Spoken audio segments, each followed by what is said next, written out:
Hi and welcome to my playhouse, and today we are again in the basement because I have these two battery banks that, well, they need completion and they have been sitting here for way too long. So today I'm going to be working on them again, and I have actually already been doing some work just so that you can't complain that I don't ever do anything. But well, yeah, you get to see most of it. Yeah, let's see the table. Here is one of the battery banks, and I have actually just put, oh, I have black fingers here. I have hot glued these bus bars down, and I have mounted the fuses on all 140 cells here. That took a while. So this is more or less done for this. It needs to have the BMS mounted, otherwise this is good to go. So we need to do the same thing on the other battery, which is still sitting over here. I put it back here. All the bus bars are just loosely put on here. So yeah, we need to take this and put it over to the table and hot glue that first. Here it is, and I made a change to these new ones. Had the bus bar going through plastic here, and yeah, that is actually so that I can actually bend it a little bit, if I can get it there, and I can get it to sit more, kind of bend it, which this one can go away now. This piece of tape.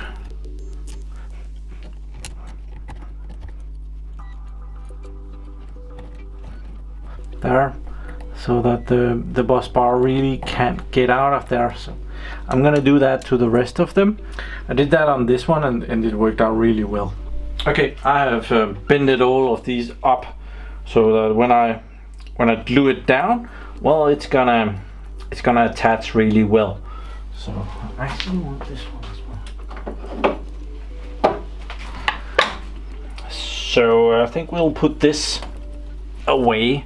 If you have seen that, all those tiny fuses that I've soldered on. I need to make a little solder joint in the middle, but we'll do that when both batteries are done. We're ready for it. So now let's have this one, and I'm gonna hot glue this down in this middle one here and attach that, and then I'm gonna hot glue every single one of these holes and attach that to the bar, and it's gonna be great, I'm sure. And the glue gun is heating up, so that should be ready in just a second or two. So the gun is hot, so let's get this show on the road. Let's give it a good joint here and put some, let's see, we need to put that in the middle there. And I have a couple of 12-volt batteries here to put on top of it so that it stays in place until the glue is done. And I can do the next one as well. Put that in the middle and give it a good squeeze. Make sure that it has enough. And another 12-volt battery to hold it down. We need some more weight. Okay, I'll have to hold this one. Kind of good enough now, so I can go on to the next one. There.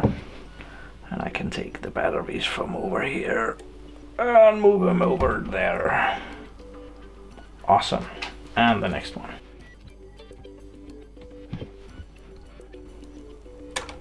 No! No! That's a redo. I'm gonna be using a whole bunch of hot glue on this, and I kind of hot glue this as well, every single one of these holes, just until they pop up. That was too much. And those up there. And it became too hot. Oh, for crying out loud. We need a battery to hold it in place. And a new hot glue thingy in here.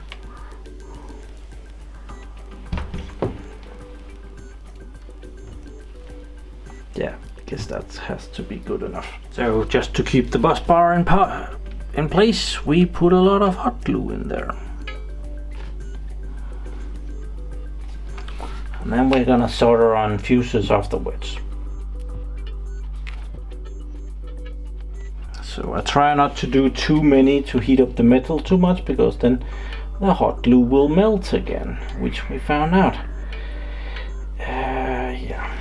Okay, I am done hot gluing, but now I'm just removing all these hot glue threads that goes from one glue point to the next. Not because it's really necessary, but because I'm gonna be soldering here, and all of this plastic, if I heat it up, it's gonna yeah, some bad fumes to be inhaling together with the bad fumes of the solder tin. So yeah, we don't need this plastic crap to be inhaling that as well. So yeah, I'll complete that. Now we're gonna be mounting some fuses, and the fuses are just copper wire.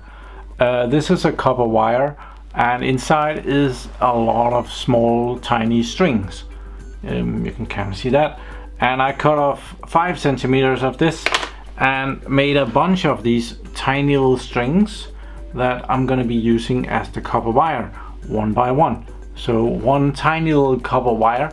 I did some testing on this in a previous video and found out that one of these little copper wires will blow at about 3.5–4 amps. So yeah, each of the cells will be able to supply about 3.5–4 amps before the tiny little copper wire will act as a fuse and blow. So, and that's how I do it. So now that little copper wire is mounted on one battery there, and we'll just do the next. And I'll do a roll at a time, and we'll see what I do afterwards.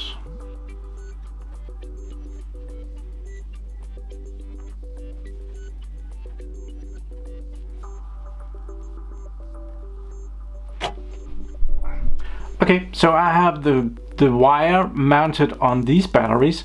Then I take one at a time and I bend it around. And I kind of make a, well, it goes around the bus bar once and goes under the bus bar, and then I pull it, and then it's ready to be soldered onto the next battery.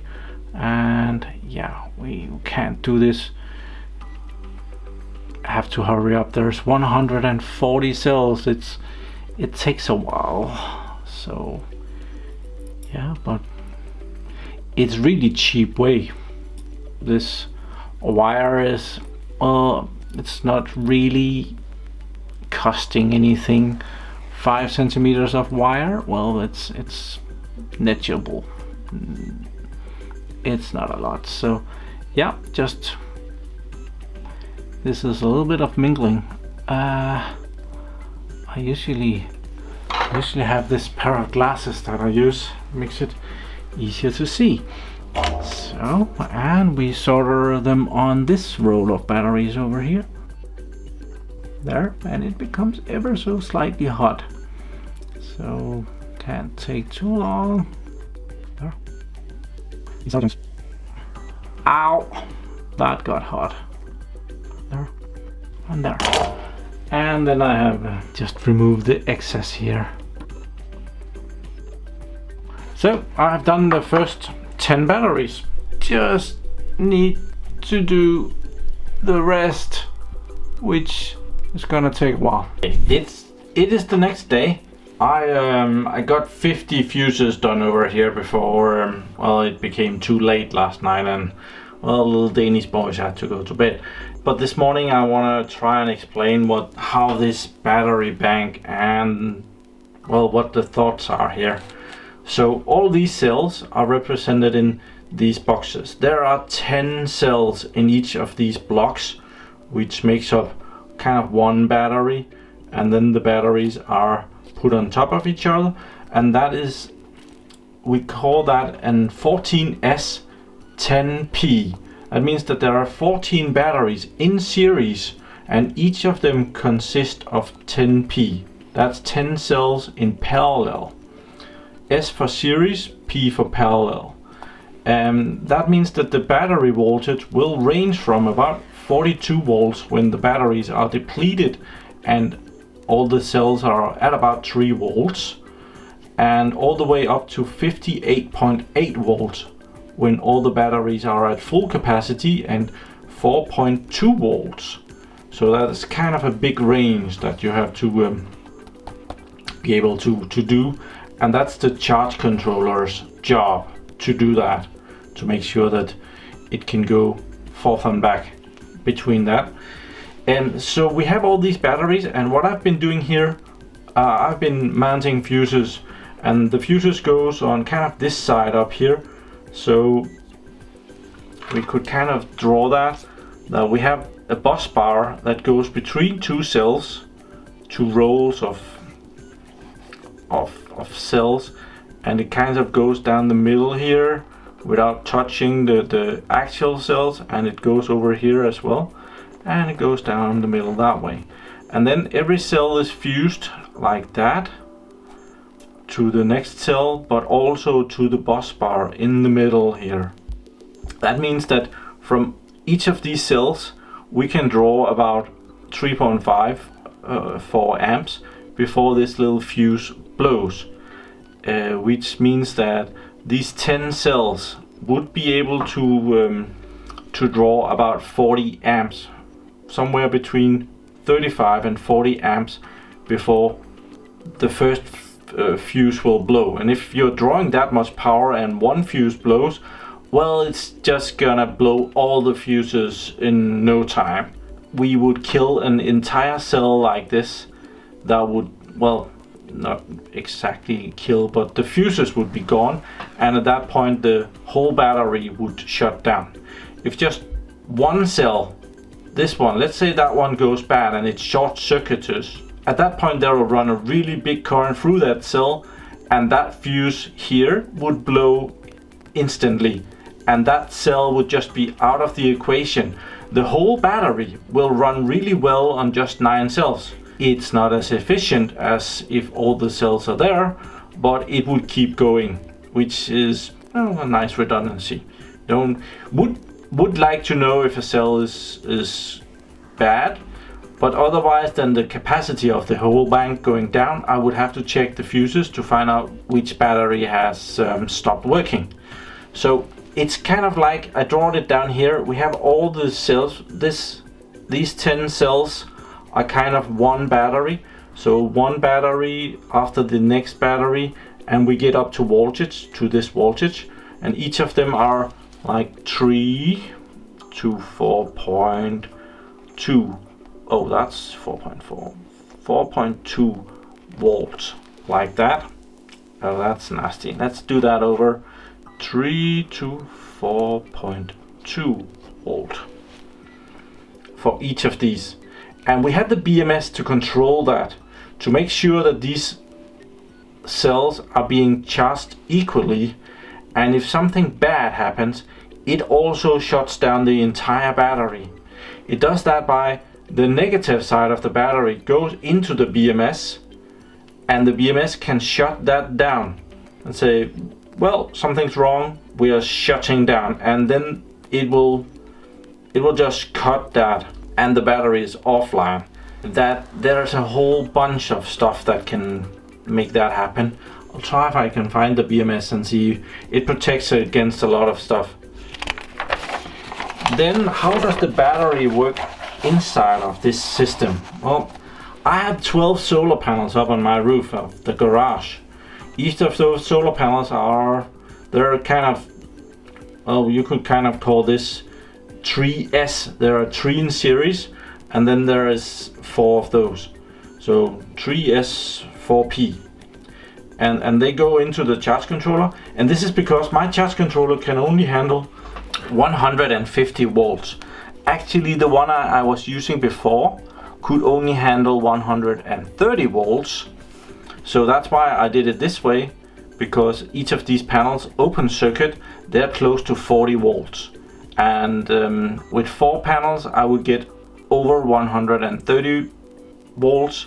Now that the charge controller can do 150, I could actually change this configuration and have 4 panels in a row, which probably would be better, and I might consider doing this coming summer when the weather permits it. I don't have to freeze my ass off doing it. So the charge controller that's going to be doing this work is the eSmart 40 amps. Well, it's actually the eSmart 3 there. eSmart 3 40 amps, and that's an MPPT controller, and it means that 40 amps will give me about 2000 watts. 2000 watts of usable power. That actually comes out here. It does, well, yeah, it does not connect there. And we can put that into our switch here and use that for something. Probably need fuses and blockers and whatever sort. There's also, oh, there's a big inverter that does that. So of course there's an inverter in between here that, yeah, that's usable power there. And 40 amps means that there has to come at least 40 amps in from the batteries or the solar power. So when the solar is supplying 40 amps, well, those 40 amps will come from the solar, and any excess will be stored over on the battery banks. And the battery banks are over here. Each of the battery banks has a 15 amp BMS. That says 15 amp. It might be unclear, but that's what it says. And that means that to get this up and running, I need 3 batteries, because 15, 15, 15, that's 45. So I could run this with 3 battery banks. I have chosen to make 4 to be on the safe side. I don't want these battery banks to overstrain themselves, and I don't plan to go up in wattage very much very soon. So actually 1 battery bank, if I had a better BMS, would probably be able to supply for a short amount of time enough power to power the 40 amps, most likely. But to make everything safe and be able to use smaller wires and stuff, I'm dividing it out on more banks instead of just 1 bank.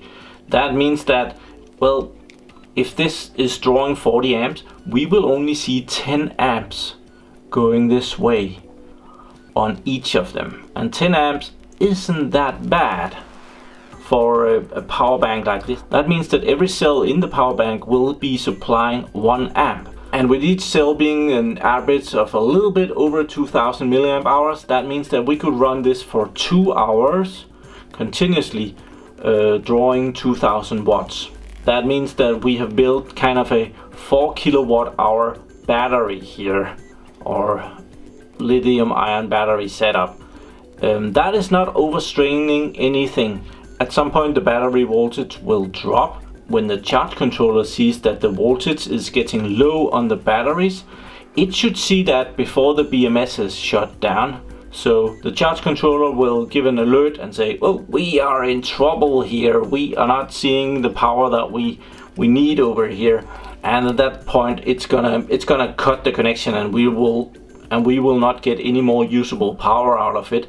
And it's not gonna just jump back. It's gonna wait until the voltage of the battery banks are over some limit. I forget what, but it's all configurable in the eSmart 3 charge controller when that will happen. This is kind of an old drawing that I did.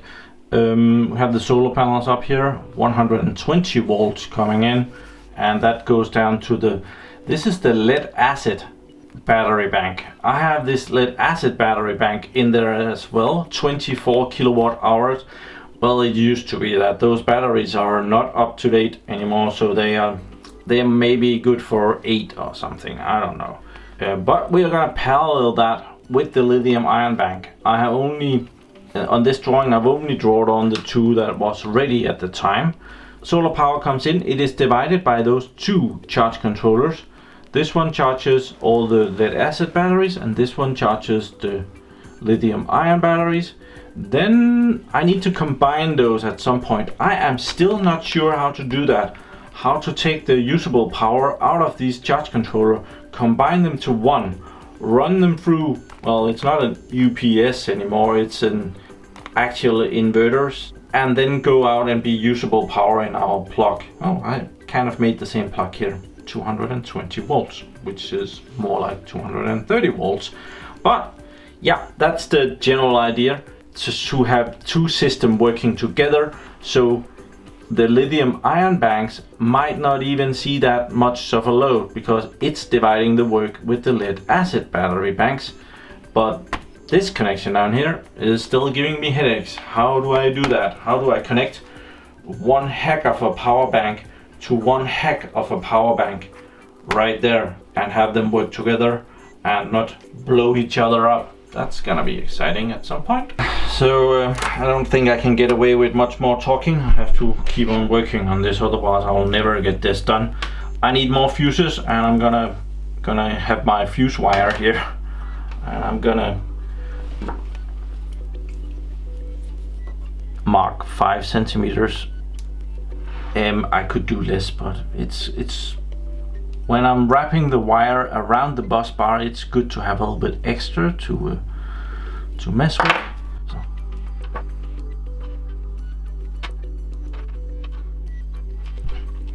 There are a few. And here we have the rest of the fuses. There. Awesome, right?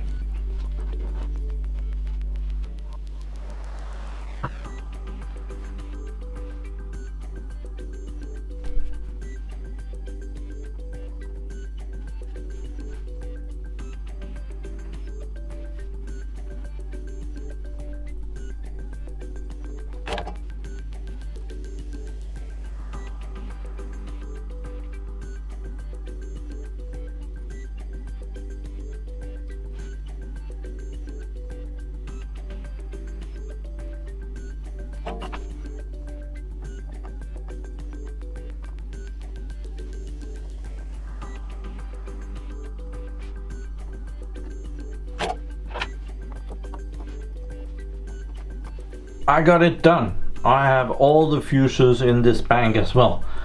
Each of these fuses are to protect the bank against individual batteries. While the pump was running, I did these tiny little solder joints between the fuses and the bus bar, so that the bus bar and the fuses are soldered together. This fuse is very short, it's not very long, so of course there's going to be losses in, well, there always are when you're running fuses, but if they're going to be minimum because of the short distance. I'm only planning on running maximum of 10 amps out of these banks, even though the BMS is rated for 15 amps. Well, I'm running it safe, and as soon as I add another battery to the system, well, the current will go down even further. So the battery project is coming along. Now we have 2 batteries that are, well, fused.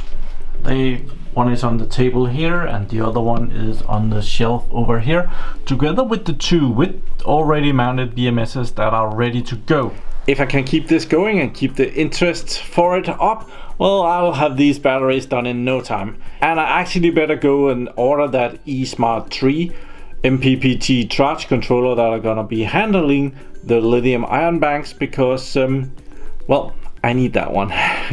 Thank you very much for watching my videos. Do subscribe to my channel and join me over at Patreon. I forget to say that all the time, but Patreon is the place where you get an extra video every week. A short summary of what I've been up to, filmed on my phone, unedited. I'll have to tell my Patreons about this battery project later today. So thank you very much for watching my videos. Do subscribe to my channel so that you can see me again, and have a really nice day. Bye bye.